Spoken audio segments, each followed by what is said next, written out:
தமிழ்நாட்டில் மதத்தின் பெயரால் முரண்பாடுகளை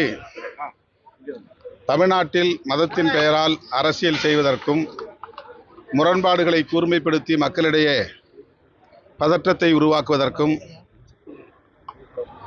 RSS மற்றும் சங் பரிவார் அமைப்புகள் தொடர்ந்து முயற்சித்து வருகின்றன.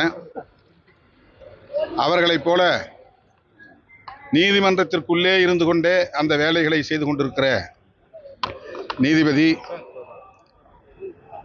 அவர்களின் நடவடிக்கைகள் மிகுந்த அதிர்ச்சியை தருகிறது. அவர் தொடர்ந்து இதுபோன்ற அதிரடி தீர்ப்புகளை தந்து தமிழ்நாட்டில் சட்டம் ஒழுங்கை சீர்குலைக்கும் வகையில் ஒரு கேடான சூழலை உருவாக்கி வருவது கவலை அளிக்கிறது. தமிழ்நாடு காவல்துறைக்கும் மத்திய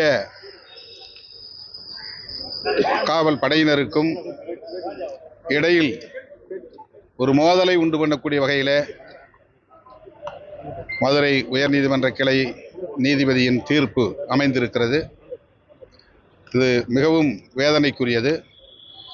அவர் அந்த பதவியிலே தொடர்வதற்கு நீடிப்பதற்கு தகுதியுள்ளவர்தானா என்கிற கேள்வி எழுகிறது.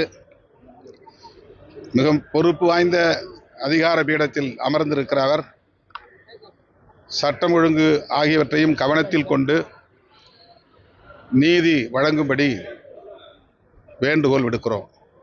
அவருடைய நடவடிக்கை அதிர்ச்சி அளிக்கக்கூடியது மட்டுமல்ல, கண்டிக்கத்தக்கதுமாகும்.